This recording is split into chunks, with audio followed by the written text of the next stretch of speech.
How's it going, guys? Welcome back to day 19 of Resolutions to Reality, my daily vlog. Today is January the 20th. It's right about 1 o'clock in the morning, and I'm doing this for the 19th, which was yesterday, but I just got off work, so it's the earliest I can get this done.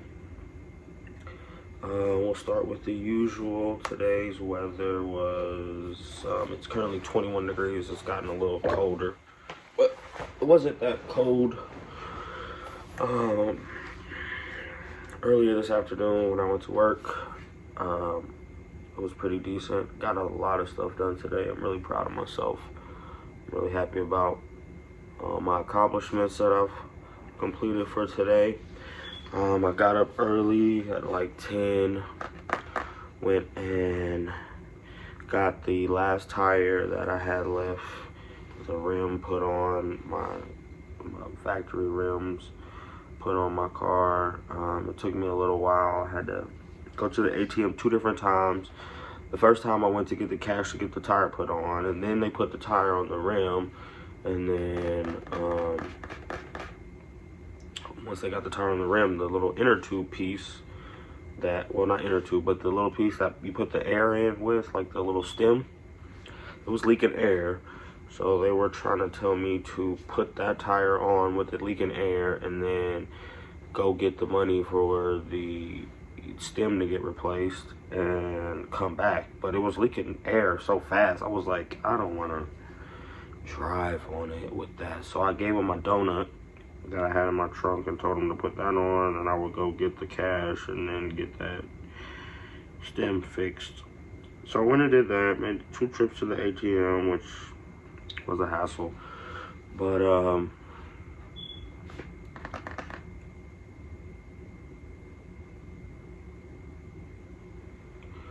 got that finished, and then went to the car wash because my car was ridiculously dirty.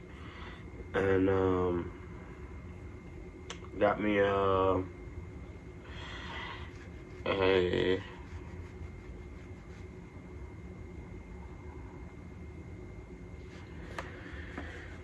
membership at Crew for the unlimited, and got my sticker reactivated.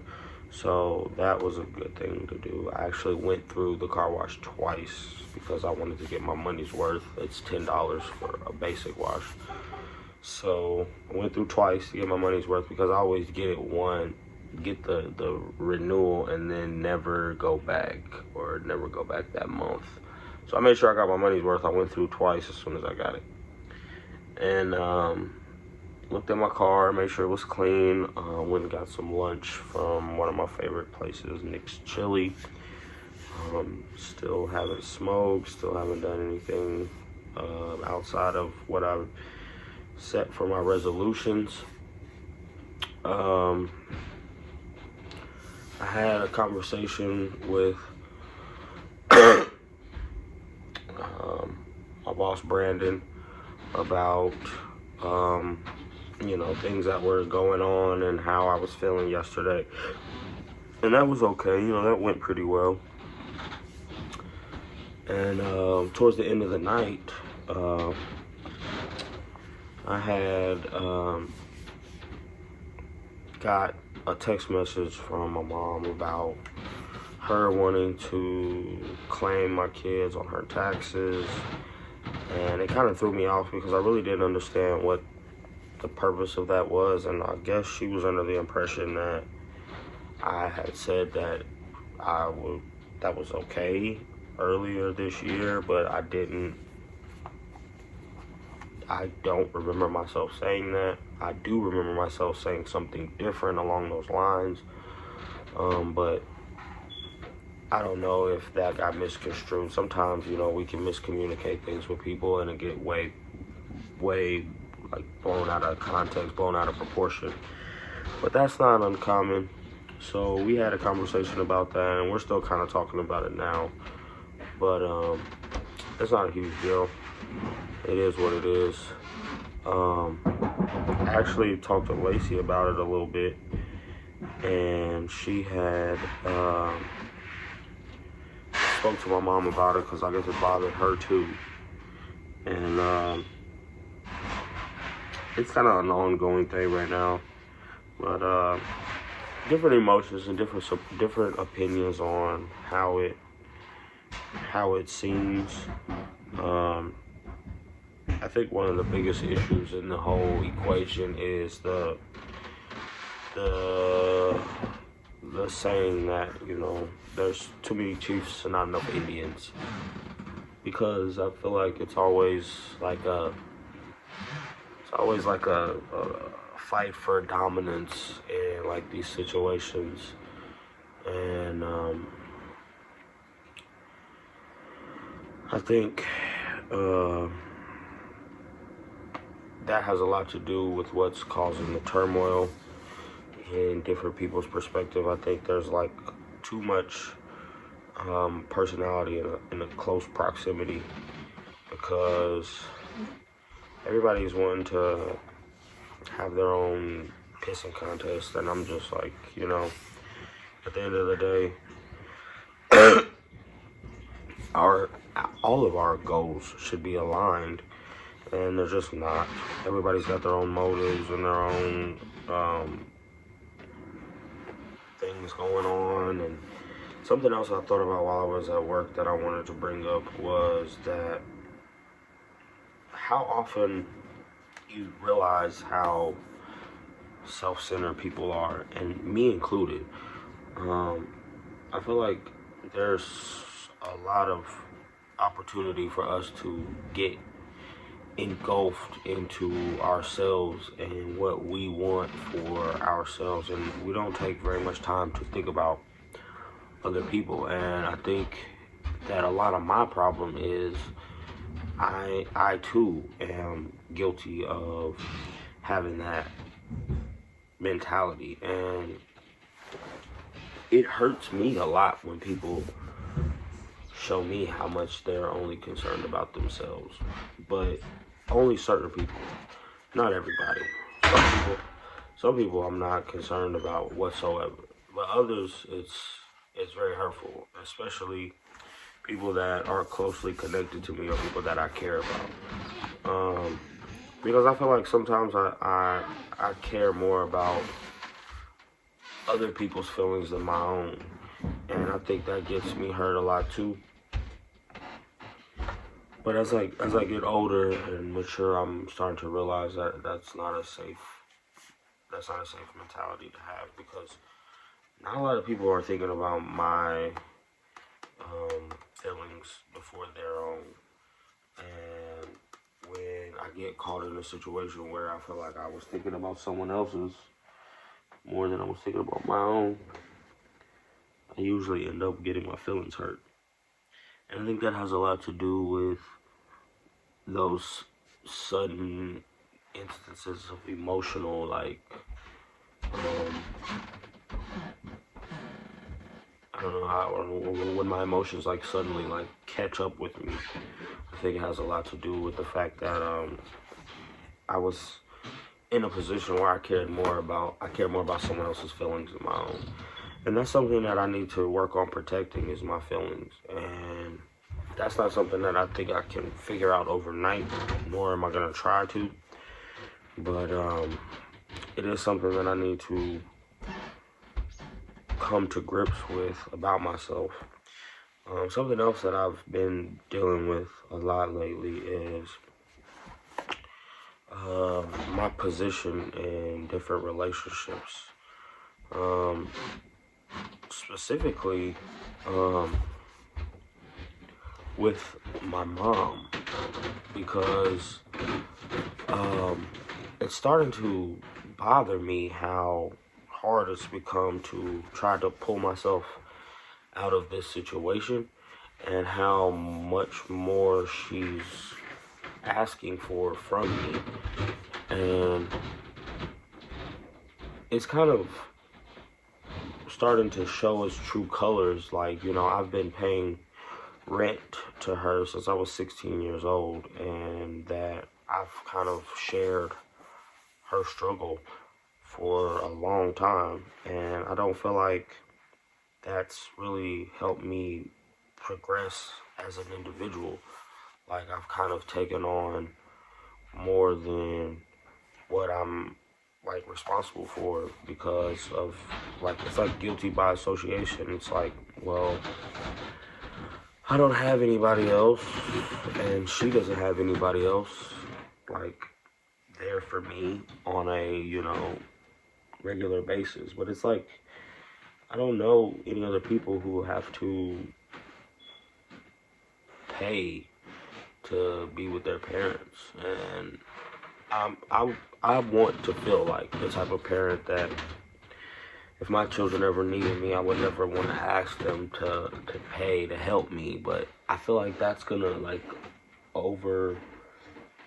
overlap or overflow into my relationship with my children. And that's something that I had to talk to her about earlier today. And it was like, I don't want this to become a generational curse where I'm requiring my children to pay to stay with me. Like, I want them to be able to live with me for as long as they want, and not have to feel like, well, can I afford to stay with my parents? And I don't know if I'm wrong or right about that. I don't know if that's good or bad. I just feel like that's not something that I want to pass down to the generations, is that, you have to pay to stay. And it's like, that's one of the biggest things that I've always never understood about how our relationship was set up, because she came from a household of a mother and a father that were married her entire life, and that never asked her to pay for anything.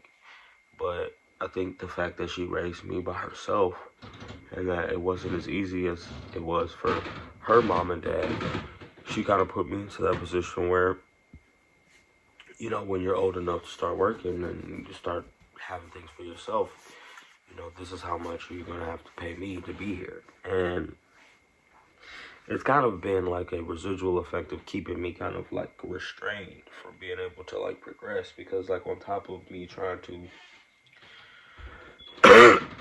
develop my own, sense of responsibility, I've also had to carry her responsibilities as well. But it's like, it doesn't come with the fairness that you would assume that it would. Like, there's not the boundaries that would normally come along with someone who is paying, their way. It's kind of more along the lines of, this is mine, and you're just here because, you're not able to have your own. And it's like, that sucks. A lot of the time, it sucks.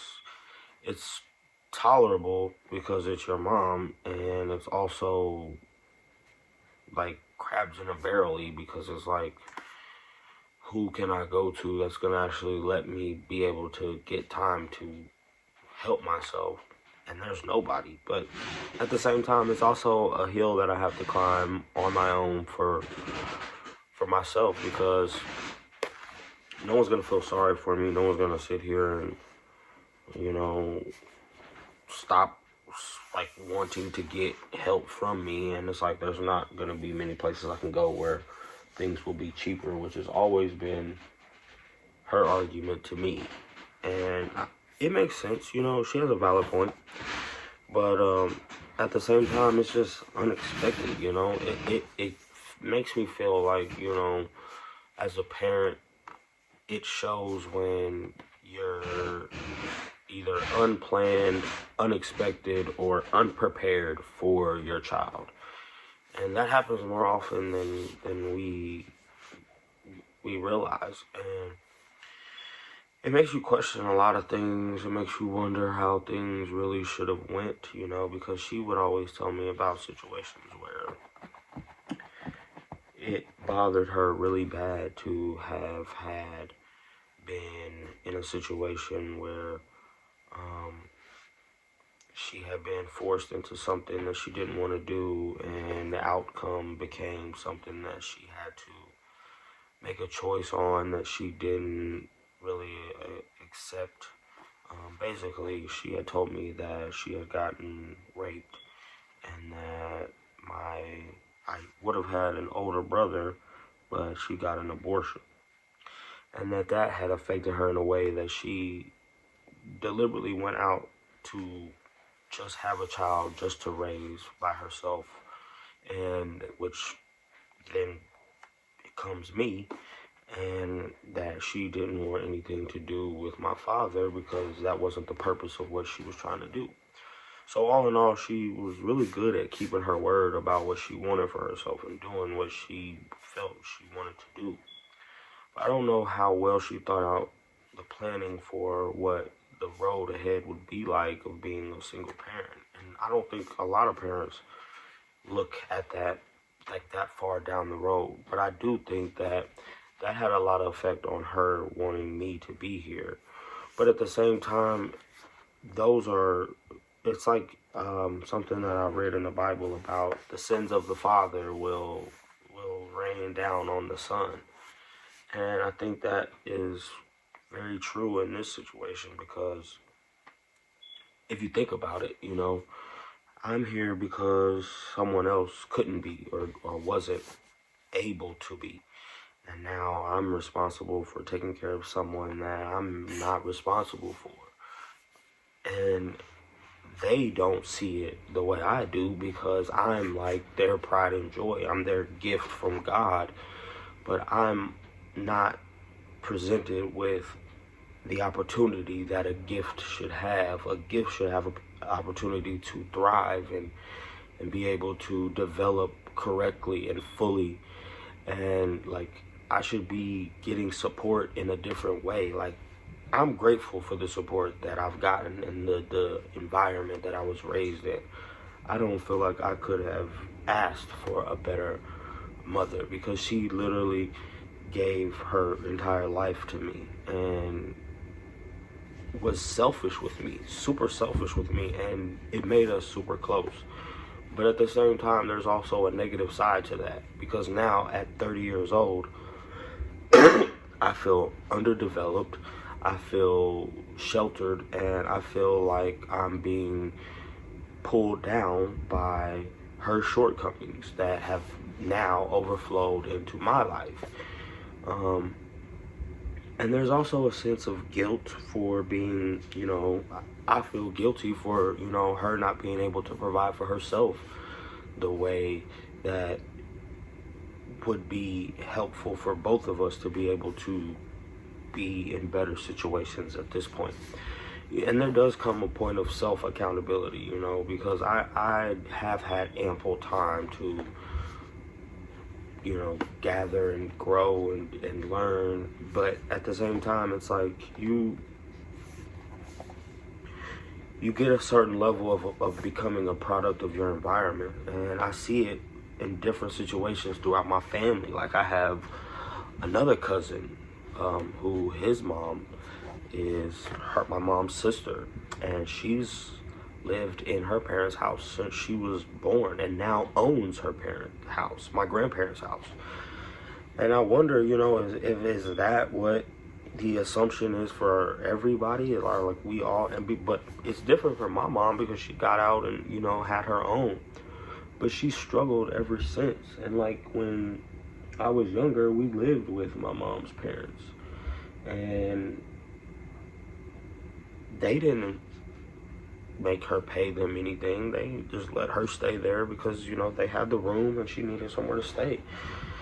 And I can remember many a times that they came to her rescue and, things were not the best for us and them helping. But I just really hope that, in knowing these things and in being able to sit and talk about those things and seeing those things for what they are now as an adult and as someone who feels hindered by those things, that I can somehow devise like a path or see clearer a path towards the end goal. Because in the conversation we had today, I wasn't trying to, step on her toes or make her feel like, I had any type of disrespectful animosity. I was simply saying, with the load that I have on my plate, you know, with the amount of children that I'm responsible for, and with all of the things that I have going on and that I'm trying to accomplish and that I want to see myself doing, I don't think those are aligned with her perspective on where she would like me to be.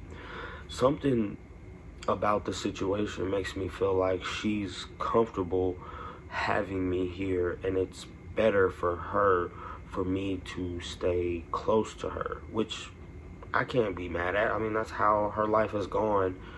For 30 years I've been, you know, closely attached to her, and you know, she's been my best friend, which I don't think that should change with me becoming, you know, more responsible and wanting to find a path of my own. I think that it's just hard to grasp a life separated for both of us, and I'm in a place where I'm welcoming the responsibility, and I'm welcoming the ability to have my own and show my capability to everyone around me. And I think that might cause a little bit of friction, because it feels like there's not that uplifting of support that's like, hey, I want to see you have what you want, you know. And it's ironic that the main person who taught me that, you know, the world is my oyster and I can do and I'm capable of becoming whoever I want, is also the person who's helping me see how hard the world is going to make it for me to get there. And all the while, I'm under the impression that that's the same person that's helping me the most become who, you know, who I want to be. But it doesn't seem that way when the two of you don't see on the same wavelength for each other, and it's kind of like misconstrued. You know, my wanting to move forward with my life is conveyed to her as me wanting to, you know, just allow her to suffer and fail, which is the last thing that I want to see for anyone in my family in any way. But at some point, you know, that mentality of everyone only considering their own emotions and thoughts rings in once again. It shows itself true how wanting something for yourself can hurt someone else, and unintentionally it almost has to, because I am not gonna be happy with my life if I spend much more time in this environment, not because it's with her, not because of where it is, but because of how I feel about my development, because of how I feel about what I've proven to myself.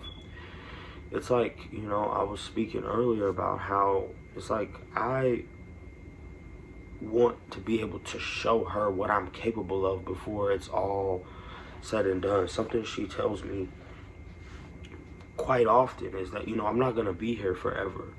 There will come a time when you'll wish you would have spent more time with me, and you'll wish you could do this with me, and I agree.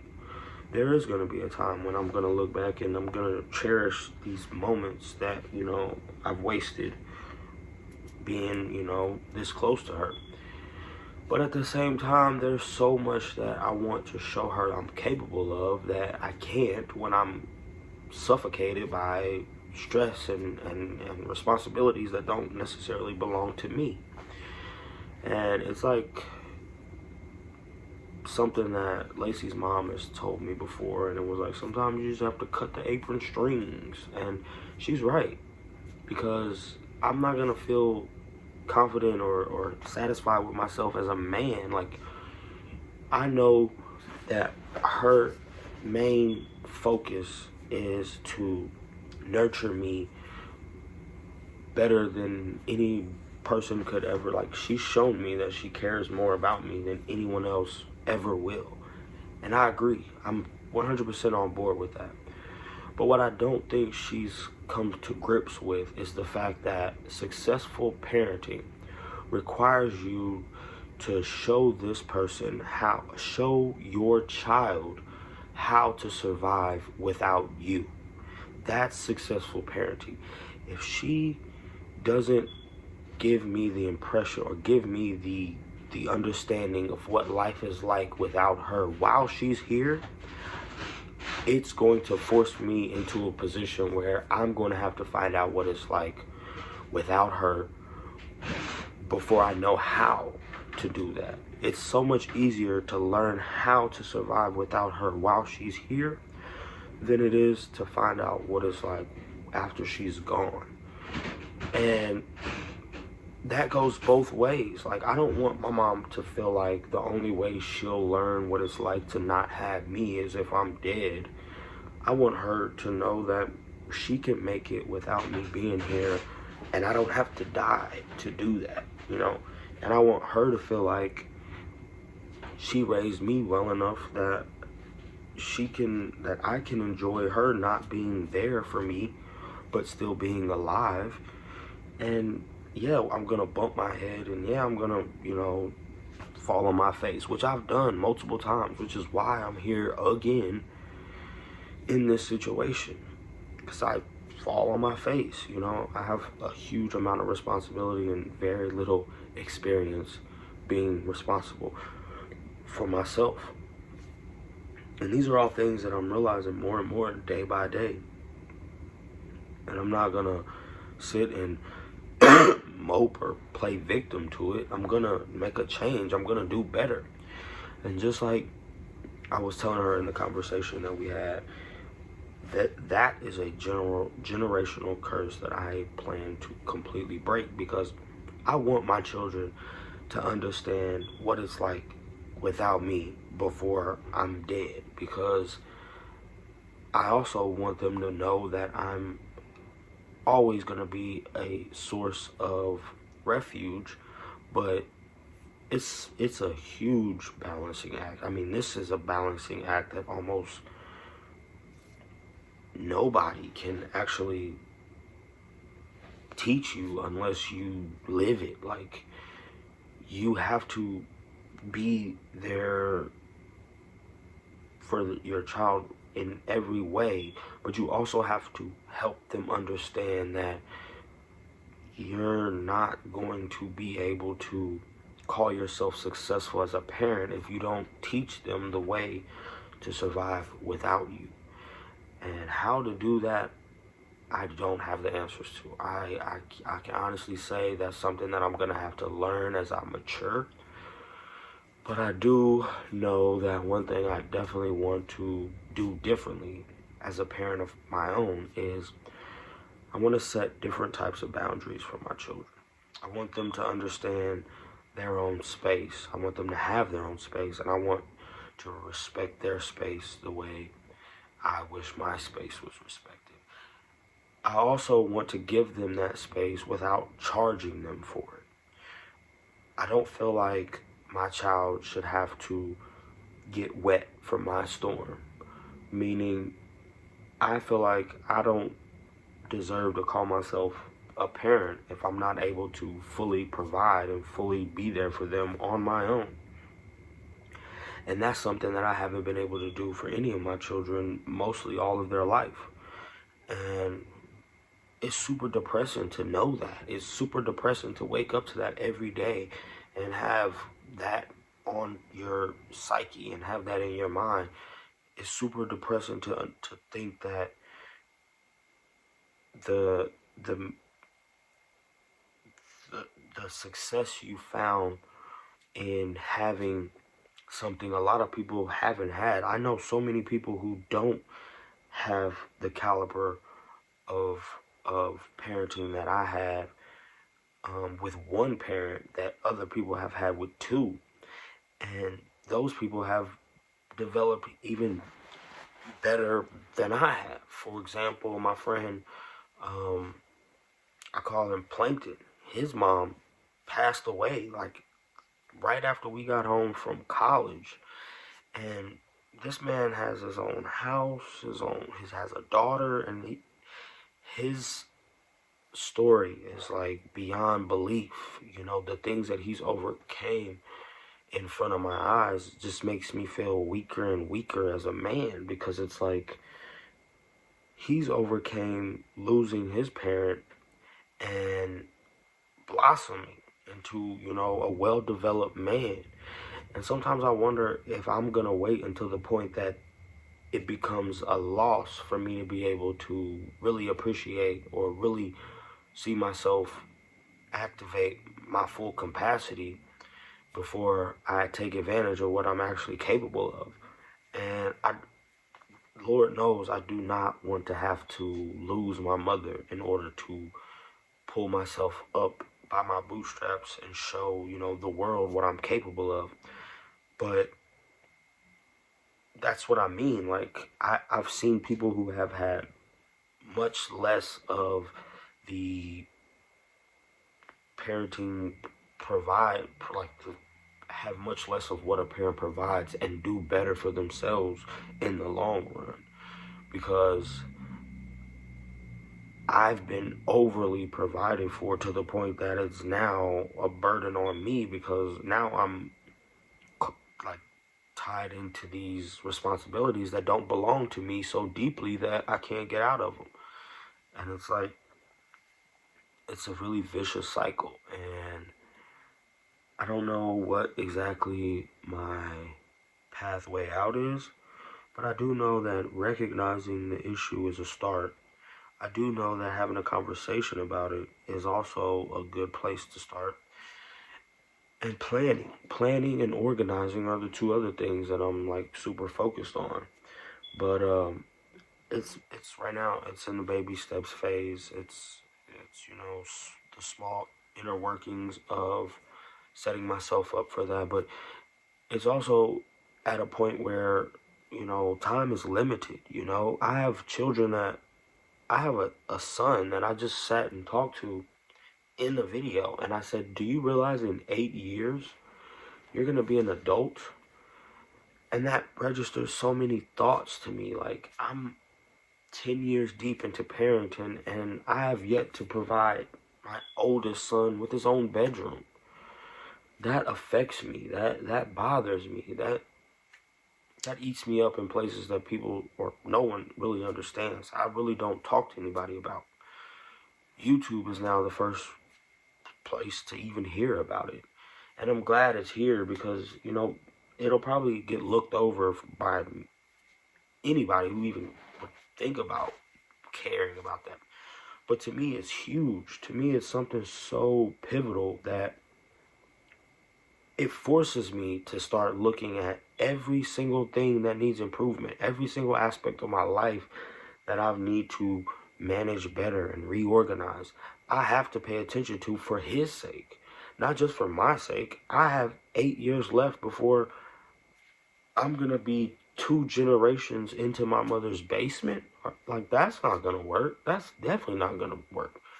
Like, it's stressful. It's so stressful. And it's like, I don't believe there's anything that can be left behind. Like, we don't have enough. Like, I would basically, like, if something was to happen to my mother today, I would basically just be taking over her lease. Like, there's nothing that I'm gonna get that's gonna be mine. I'm not gonna inherit anything but more debt and problems. And it's like, where does it stop? When do I get ahead? When do I get my clean slate? It's been like this since college. I started college knowing that when I leave here, the bill is on me. There was never a point in my life where it was like, hey, this is for you. This is for you to have. This is to get you started and, make the best of it. The only thing I've ever gotten was a car. And it's like, that's just not enough. It's never going to be enough. And not to say I wasn't amply grateful for everything I've gotten, but it's really starting to show the effects of unplanned parenting. And I think that may have been where I went wrong. I was an unplanned child. And now it's up to me to do the planning and the organizing for all of the, legacy that I have going forward. And I don't believe that it's more than I can handle. I just feel like I'm just starting to realize it's become more than what I thought it was initially. And we're way over time, so I'm gonna go ahead and call it a night on this video. But we definitely got some realizations out, and we definitely have some work to do. But I'm gonna get out of here and get back to work. Thanks again for tuning in. If you hear anything you like, or if you found me on accident, you know, welcome. And thanks for tuning in. Once again, this is Popz Garage. Resolution to Reality. Day 19. Adios.